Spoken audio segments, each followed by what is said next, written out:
There seems to be a misunderstanding, ma'am. Flight attendant Emily Carter said, her tone polite but edged with condescension. We need you to relocate in order to prioritize a VIP passenger. This seat is typically reserved for our most distinguished customers, such as senior platinum members. Standing just behind Emily was former First Lady Michelle Obama, dressed elegantly in a navy blue coat. Her eyes briefly passed over Karoline Leavitt, who sat in seat 2A, the very seat the crew now seemed eager to assign to someone else. Michelle said nothing, but nearby a fellow passenger, clearly a supporter, murmured just loudly enough for others to hear. That's Michelle Obama. She deserves the best seat on this flight. Karoline glanced up, clearly puzzled. She had followed every protocol. Booked early through Patriot Air's system, paid in full, and arrived at the gate on time. As a platinum member herself, she was baffled as to why her seat was suddenly in question. Before the situation unfolded further, a quick note. Comment where you're watching from, and don't forget to subscribe so you never miss the latest stories. Remaining composed, Karoline reached into her purse, retrieved her membership card, and presented it calmly. I'm a platinum member, she said, her tone measured and professional. This is the seat I selected and confirmed when I booked. Emily's smile faltered. For a moment, a flicker of surprise crossed her face, but she quickly regained her stance. I understand, ma'am, she replied, then glanced toward Michelle. However, this seat is typically prioritized for a passenger with significant influence who frequently flies with us. Passengers nearby began to notice. A few raised their phones to discreetly record the moment. Whispered conversations began to ripple through the cabin, some referencing Karoline's known affiliation with the previous presidential administration, labeling her a Trump person. The crew had underestimated the implications of their decision. Karoline Leavitt was no ordinary traveler. At just 27, she was serving as White House press secretary and held influence over Patriot Air's standing in federal transportation contracts. She was en route to New York for a national media conference where she would speak on media in a politically divided age. Seat 2A had been chosen not just for comfort, but for its suitability as a mobile workspace. Patriot Air had built its brand on luxury. First-class tickets often cost more than a month's rent.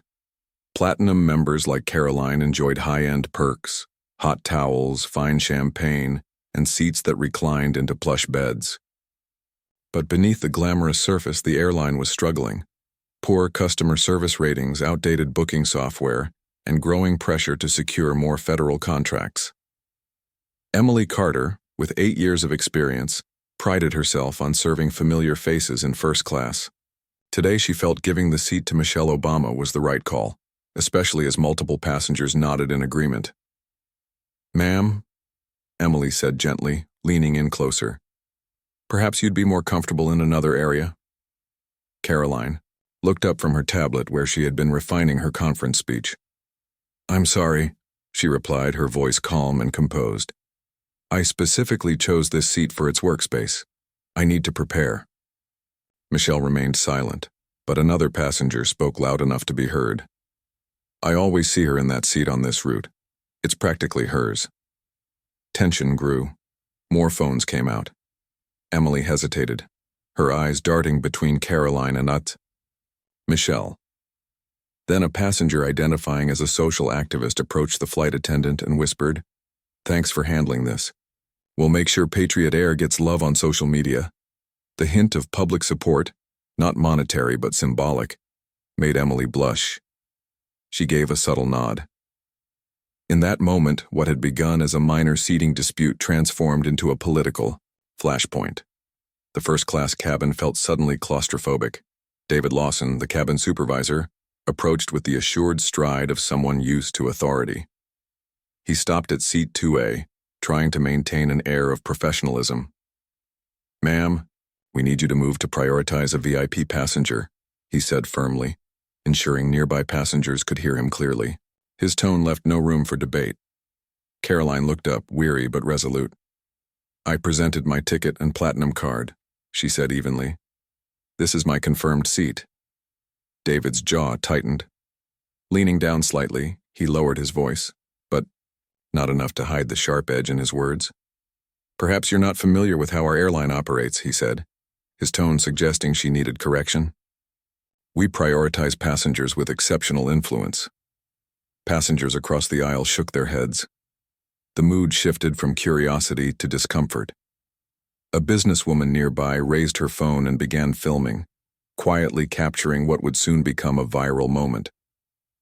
Within just a few hours of takeoff delay, the tension in the cabin had thickened. Standing silently in the aisle, clutching a designer handbag, a high-profile passenger remained outwardly neutral, yet her silence offered no relief to the mounting pressure. The situation had begun as a seat dispute, but it was now spiraling into a full-blown confrontation. "I have an important meeting right after we land," said a passenger impatiently, glancing at her watch. "This is absurd. She needs that seat." Her words carried across the cabin, and their sharp tone added more weight to the pressure already building around seat 2A. Another whisper followed, low but cutting. "She's a Trump person. Doesn't deserve that seat." Emboldened by the growing whispers of support, David, the cabin supervisor, leaned in closer to Karoline. Though his voice was low and meant to seem private, the quiet of the cabin made every word audible. "We can settle this easily," he said, "or it's going to get difficult." The message was clear, a veiled threat cloaked in civility. All eyes turned toward Karoline. She met David's gaze, steady and unmoved. "I'm not moving," she said. Her voice was calm but firm, her words direct and unshaken. "This is my confirmed seat." 6 words, simple, final, and delivered with absolute conviction. David paused, flushed slightly, then straightened up, adjusted his tie, and turned on his heel. Without another word, he strode briskly to the front of the cabin. Picking up the service phone with visible irritation, he began speaking to the cockpit. The battle lines had now been clearly drawn. What had once seemed like a routine boarding process had transformed into a confrontation echoing far beyond the aircraft. Passengers, sensing the gravity of the moment, exchanged glances. Several were already typing furiously on their phones, updating social media with play-by-play accounts of the incident. Meanwhile, Karoline, unbothered, returned her attention to her tablet and continued refining her speech as if nothing had happened. Minutes later, the cockpit door opened. Captain Michael Bennett emerged, his face seasoned by years in the air, eyes sharp with awareness. Following closely behind were David and flight attendant Emily Carter, who still looked visibly rattled. The captain's presence signaled that this was no longer a customer service matter. It had escalated to a situation requiring leadership-level attention. The captain approached seat 2A and spoke in a voice both authoritative and composed. "Ma'am, I've been informed there's an issue," he said. "My crew is empowered to reassign seating to ensure comfort and convenience for all passengers." Karoline looked up to find herself facing 3 staff members standing before her. Though the visual dynamic was imbalanced, 3 standing, 1 seated, her poise remained steady. "Captain, with all due respect," she began, her tone professional and firm, "I have a confirmed ticket. I'm a platinum member. I selected this seat for the workspace it provides. There's no policy that requires me to forfeit my seat simply because another passenger wants it." Her voice was not loud, but each word carried weight, sharp, measured, and impossible to ignore. The entire cabin fell silent again, everyone sensing that this was no longer just a question of seating. It had become a matter of principle. David stepped forward once more. His expression was rigid, almost smug. "Ma'am, if you continue to be uncooperative," he interrupted coldly, "we will have no choice but to remove you from the flight." The statement landed hard, prompting Karoline to raise an eyebrow, her first visible reaction of surprise. "Are you threatening to remove me?" she asked, her voice even but laced with disbelief. "For refusing to give up the seat I legally booked?" Her question hovered in the air, bold and unanswerable. The very idea of removing a passenger for claiming a confirmed seat challenged the airline's credibility and fairness. Before the captain could respond, a passenger who had earlier voiced support for the VIP passenger chimed in again, this time loudly and emotionally. "This is outrageous," she exclaimed. "She's a national icon. I've never seen such awful service." The irony of her complaint wasn't lost on the rest of the cabin. Some passengers exchanged skeptical looks. Captain Michael, sensing the situation was nearing a point of no return, squared his shoulders. His voice became sharper. "This is your final warning," he announced. "If you do not move, we will be forced to call airport security." Karoline, unshaken, reached calmly into her coat pocket and retrieved her phone.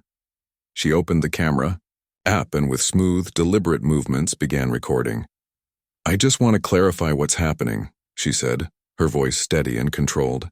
The camera captured the 3 airline staff members standing over her. "I'm being threatened with removal from this flight because I refused to give up my confirmed seat to another passenger, simply because they want it." David lost control of his composure. His face twisted with frustration and he reached out toward her phone, all professionalism gone. "Filming is not allowed," he shouted, nearly touching the device. Karoline quickly pulled her phone back, unfazed. Her eyes locked on David. "Actually, there's no federal law that prohibits recording on a plane unless it interferes with flight crew duties," she stated calmly. "And I'm recording this only to protect my rights." Her precise legal response caught David off guard. He stepped back, clearly unprepared for such resistance. His hand dropped to his side, his authority suddenly diminished. Heavy footsteps echoed through the cabin. 2 uniformed airport security officers boarded, the plane moving down the aisle with purpose. What had started as a dispute over one seat had now escalated into a national moment, witnessed, recorded, and about to go public. David moved with purpose, striding directly toward Karoline's seat. The first-class cabin fell silent. Even the steady hum of the engines seemed to fade as passengers watched the confrontation unfold. Karoline remained seated, spine straight, expression composed. Her phone continued recording from her lap, a silent witness to the ordeal. "Ma'am," one of the security officers said, voice measured but firm, "we've been informed there's a situation requiring you to leave the aircraft." Karoline nodded slightly, acknowledging his presence without ceding her dignity. "I'd like to know exactly which airline policy I've violated," she replied evenly. "I'm in my confirmed seat. I have a valid ticket and platinum membership." The officers exchanged uneasy glances, clearly uncomfortable. They had been called to remove someone who, by all appearances, had broken no rule. "Ma'am, please gather your belongings and come with us," the second officer said, carefully sidestepping her question. Karoline turned her gaze to Captain Michael Bennett, standing a few feet away with David and flight attendant Emily Carter flanking him. Her voice sharpened. "Am I being removed for refusing to surrender a seat I legally booked?" Michael hesitated. His eyes flickered. Guilt, maybe, or recognition of the absurdity of the situation. But he offered no real answer. A passenger, nearby, also recording, leaned toward their seatmate and whispered, "This is clearly political." Nods of agreement rippled through the cabin. "You're being asked to leave for causing a disturbance," Captain Bennett finally said. His voice was flat, the justification thin. Even as he said it, the word disturbance felt hollow. An excuse, not a reason. A low murmur spread among the passengers. An elderly man in row 2 shook his head in quiet disapproval. Toward the back, a young woman wiped away silent tears, disturbed by the injustice she was witnessing. Still composed, Karoline began gathering her belongings. She closed her tablet, tucked her speech notes into a leather briefcase, and stood. Michelle Obama, still positioned in the aisle, remained expressionless, neither approving nor objecting, simply neutral. But not everyone kept quiet. "Serves her right," sneered a woman nearby, her voice dripping with smugness. "Trump people don't belong in that seat." Another voice fired back immediately. "She didn't do anything wrong." A third added firmly, "I'm recording all of this." Regardless of the growing support, Karoline was still being forced to disembark. She walked down the aisle slowly, her posture unwavering. Her head was high, her eyes forward, the bearing of someone who had faced down public humiliation and refused to shrink from it. As she passed David Lawson, he stood tall, watching her go, perhaps thinking he had won. a woman who had earlier defended Michelle Obama, leaned toward him and whispered, "Thank you for handling this. We'll make sure Patriot Air gets praised online." Though her words were friendly, the political undertone was unmistakable and captured clearly on several recording phones nearby. "First class needs standards," she added darkly, her meaning far from subtle. Escorted by the two officers, Karoline stepped off the plane. Once on the jet bridge, she took out her phone and swiftly composed a message to Sarah Mitchell, her aide at the White House. "I was removed from the flight. They picked the wrong person to humiliate." She tapped a number and raised the phone to her ear. "Sarah, it's Karoline," she said, her voice low but unwavering. "Get the legal and media teams on standby. I was just ejected from a flight. It's a clear case of political bias." The security officers lingered nearby, their initial certainty now visibly shaken. One of them reviewed the incident report on a tablet, his brow furrowing. "Ma'am," he said at last, stepping forward with a hesitant tone, "there may have been a misunderstanding. The report says you caused a disturbance, but several passenger statements don't support that.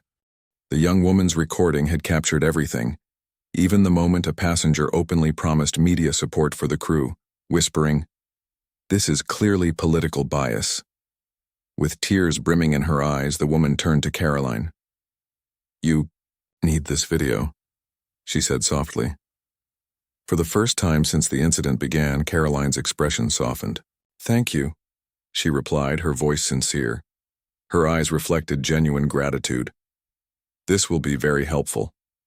They exchanged contact information. The woman promised to send the unedited footage immediately and offered to serve as a witness, if needed. Neither she nor anyone else on that flight could have known the video would soon be seen by millions, shaking Patriot Air to its core and igniting a national media storm. Karoline, in her role as White House press secretary, had already begun coordinating a response. She was on the phone with her media and legal teams before she even left the terminal, preparing a robust plan to pursue accountability. Back on board the aircraft, a very different scene unfolded.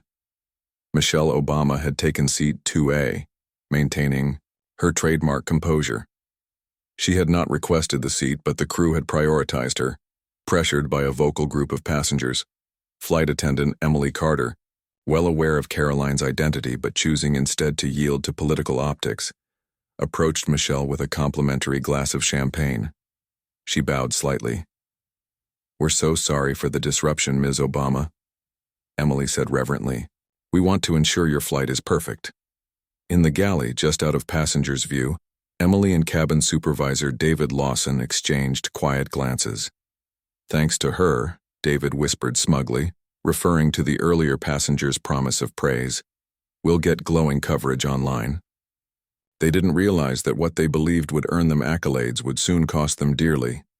Suddenly, David's earpiece crackled to life with an urgent transmission from Patriot Air's administrative team. "You've made a serious mistake," a senior manager's voice barked, panic evident. "You knew who that passenger was, so why did this happen?" David, Emily, and Captain Michael Bennett froze. Their faces drained of color. They had known Karoline Leavitt's identity from the start. But under pressure from activist passengers, and fearing criticism from left-leaning media, they had prioritized Michelle Obama. Now, that choice was unraveling into a full-blown crisis. At Patriot Air headquarters in Arlington, Virginia, CEO Robert Harrison was in his glass-walled office reviewing quarterly financial reports when his phone rang. It was Laura Evans, the company's public relations director. "Sir, we have a serious situation," Laura said, her voice strained. "A video is going viral. It shows Karoline Leavitt being removed from Flight 217 this morning." Robert frowned, unconcerned. "Passengers get removed all the time. Issue a standard statement." "No, sir," Laura interrupted, her tone sharp. "This is different. She wasn't causing a disturbance. The crew knew exactly who she was, but they pressured her to give up her seat for Michelle Obama because of passenger demands. The video even shows staff agreeing to media support in exchange." Robert's face turned ashen. He suddenly realized the implications. Karoline Leavitt wasn't just another passenger. She was the White House press secretary, with direct influence over the very transportation contracts Patriot Air had been negotiating. "Send me the video," he demanded, his voice trembling. Moments later, as Robert watched the footage unfold on his screen, his concern deepened into horror. The clip showed Karoline's calm demeanor, the unjust removal, and the crew's interaction with the politically charged passengers. It was a public relations catastrophe, broadcast in real time. "Have we confirmed it was her?" Robert asked, though the answer already weighed on him. Laura hesitated. "Yes, sir, it's Karoline Leavitt." Robert whispered her name again, stunned. "The White House press secretary? She manages administration communications," Laura continued. "And she has influence over government travel contracts we're actively bidding for." Miles away in the VIP lounge at Reagan National Airport, Karoline sat at a quiet table surrounded by her rapidly assembling team. Her aide, Sarah Mitchell, had arrived within 20 minutes of the message. With her came the chief legal counsel and the White House communications director. Laptops opened, phones buzzed, and a controlled storm of strategy took shape. "The video has hit 2 million views," reported the comms director, turning her laptop to display the screen. "Major news outlets are running it, it's trending."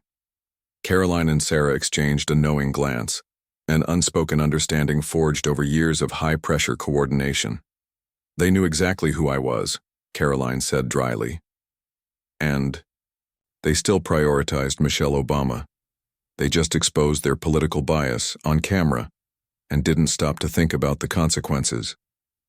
Back at Patriot Air headquarters, the social media and crisis teams scrambled. The mood had shifted, from confusion to full-blown panic. Robert stood among his executives, who now wore expressions of dread. One assistant entered hastily, holding out a phone. "Sir, Miss Leavitt's office is on the line. They're requesting to speak with you, directly." The room fell silent. Robert took a deep breath, his composure unraveling. He hit the speaker button. "Leavitt," he began, his voice strained but trying to sound conciliatory. "I want to offer our deepest apologies for what happened. It was unacceptable." "Hold on," the chief financial officer interrupted, frantically flipping through documents. "Karoline Leavitt, the White House press secretary?" Robert nodded grimly, his expression darkening. Karoline's voice cut through the speakerphone, calm but razor-sharp. "Mr. Harrison, I appreciate you taking the time. The crew knew who I was and yet made a biased decision under political pressure. What happened today raises serious concerns about Patriot Air's professionalism, especially as you negotiate government transportation contracts." Around the conference table, executives exchanged alarmed glances, fully grasping the gravity of their error. Karoline continued, her voice leaving no room for debate. "I'm requesting an immediate meeting with your leadership team, today. This isn't just about me. The political bias caught on video undermines your credibility at the highest levels of government." The emergency board meeting was convened at record speed. Directors rushed in, some straight from family gatherings, others still in casual attire. The tension in the room was thick. They all knew the woman arriving soon had the power to reshape Patriot's future. When Karoline Leavitt entered, the shift was immediate. The room went silent. Despite the humiliation she had endured, she radiated composed authority. She wore the same Navy suit from the flight, a subtle but pointed reminder of the morning's events. Beside her were her aide Sarah Mitchell, the White House's chief legal counsel, and a top communications strategist. Robert dimmed the lights and played the now viral video. Each moment was damning. David Lawson's patronizing tone. "Captain." Bennett's limp excuses. The passenger's offer of media support in exchange for preferential treatment. When the screen faded to black, silence reigned. Some board members avoided Karoline's gaze. Others shifted in their seats. Finally, Robert cleared his throat. "Ms. Leavitt, we want to extend our deepest apologies. What happened today does not reflect the values." "I'm not here for apologies," Karoline interjected, her voice firm. The room tensed. "I have 2 demands and 1 decision," she said. First, the crew involved, Emily Carter, David Lawson, and Captain Michael Bennett, must be suspended immediately pending a full investigation.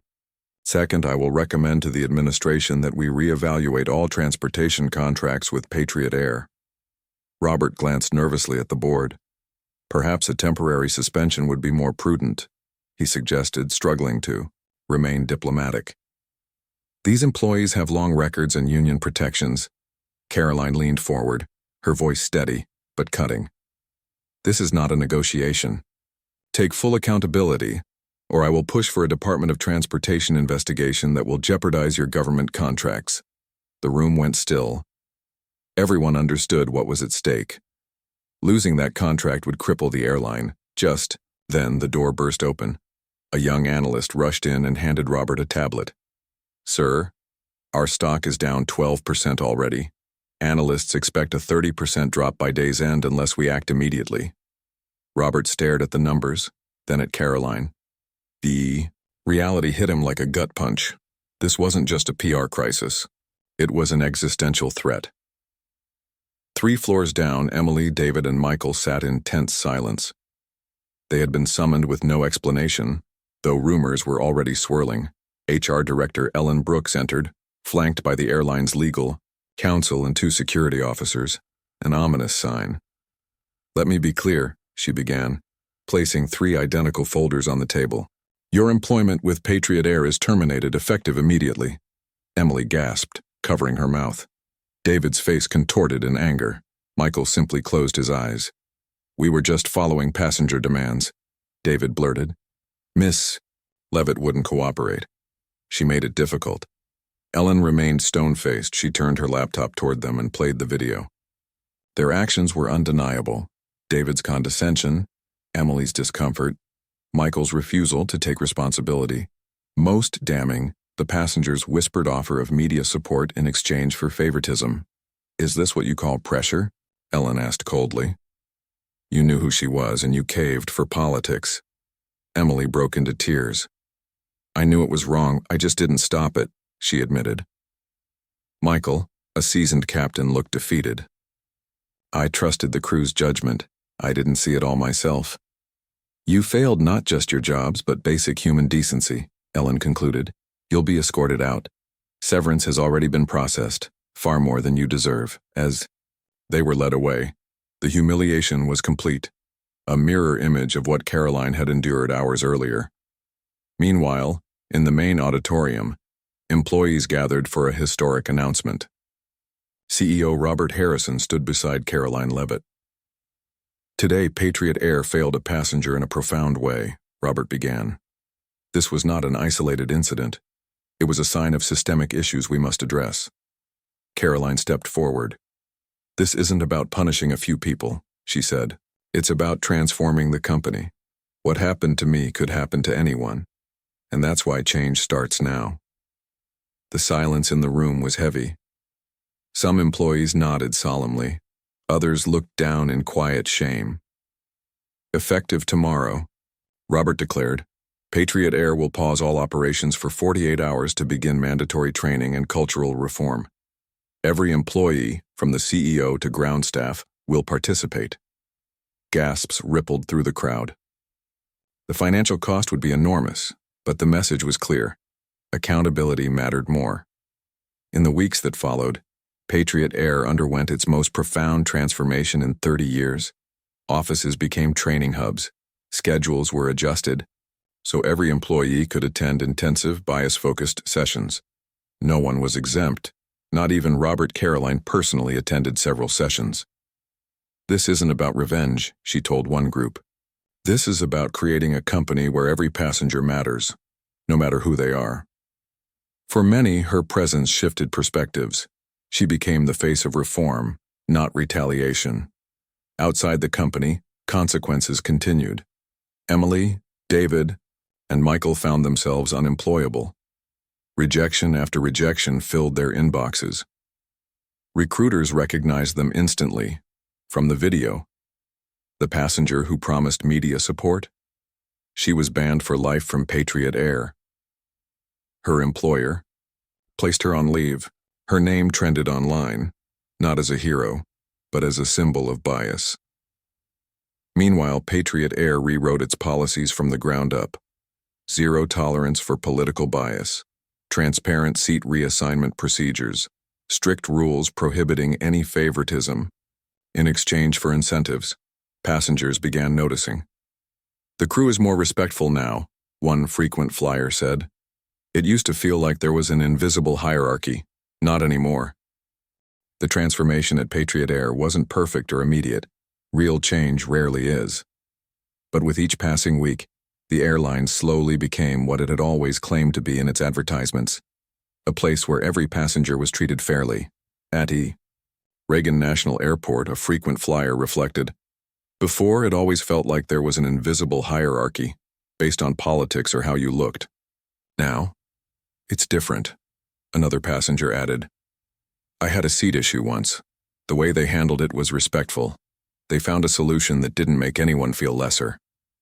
As promised, Karoline Leavitt, now in her capacity as White House press secretary, oversaw the implementation of reform across the company. Independent auditors verified the changes. Slowly but surely, Patriot Air's battered stock began to recover. The overhaul reached every corner of the organization. Hiring practices were rebuilt from the ground up. Patriot moved beyond superficial diversity metrics to focus on real inclusion, equity, and representation. 6 months after the incident that nearly destroyed it, Patriot Air hadn't just survived, it had thrived. Passenger numbers rose by 12%. Employee satisfaction hit an all-time high. The toxic culture that once lingered in shadows was dragged into the light and began to heal. Then came something no one expected. On a rainy Tuesday, Karoline Leavitt stood before reporters to announce a bold new initiative, the Second Chance program, a White House-backed effort designed to retrain and rehire individuals who had lost jobs due to bias-related incidents. "Accountability doesn't have to mean permanent punishment," she said at the launch. "It means creating a path forward for those who admit their mistakes and are willing to grow. We can't build a fairer society unless we offer redemption." Among the program's first applicants, Emily Carter, David Lawson, and Captain Michael Bennett. Their journey back was anything but easy. The program didn't sugarcoat anything. Participants were required to face the consequences of their actions, not just on Karoline, but on countless others harmed by quiet bias and unchecked power. David, once the most defensive, experienced the deepest transformation. In a raw group session, he confessed, "I never thought I was biased. I didn't attack anyone. I just didn't see it. I thought silence made me neutral. Now I know that silence can be complicity." Emily's journey focused on courage, or the lack of it. Her voice broke as she shared, "I knew it was wrong, but I was afraid of losing my job if I challenged David or the captain. I understand now. My silence hurt more than I realized." Michael, the oldest, had the hardest time. Decades of believing he was fair unraveled in one incident. "I prioritized rules and hierarchy over people," he admitted. "Now, I just want to help others avoid the mistakes I made." After completing the program, Emily and David began applying for entry-level positions. Their resumes didn't hide their past. They framed it as part of their growth.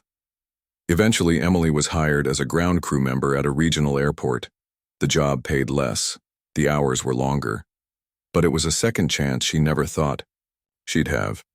David soon followed, starting fresh as a baggage handler. The work was exhausting, but it was honest, and it was a start.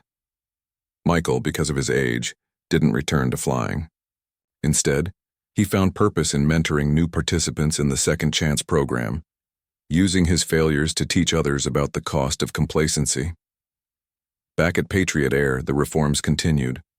New policies protected whistleblowers and ensured transparent dispute resolution. Bias training wasn't a one-time event, it was ongoing, built into company culture. Passenger reviews reflected the shift. "I actually feel heard now," one traveler said at JFK.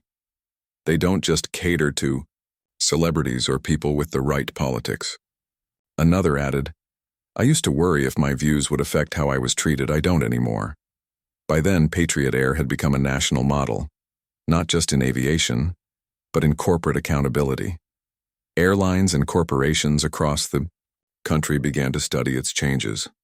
In a quiet office at Patriot's Arlington headquarters, Karoline Leavitt sat across from CEO Robert Harrison. She scanned the latest 6-month report, then looked up. Her tone was calm but firm. You've made real change, she said. Robert, visibly aged by the experience, replied, It wasn't easy, but it was necessary.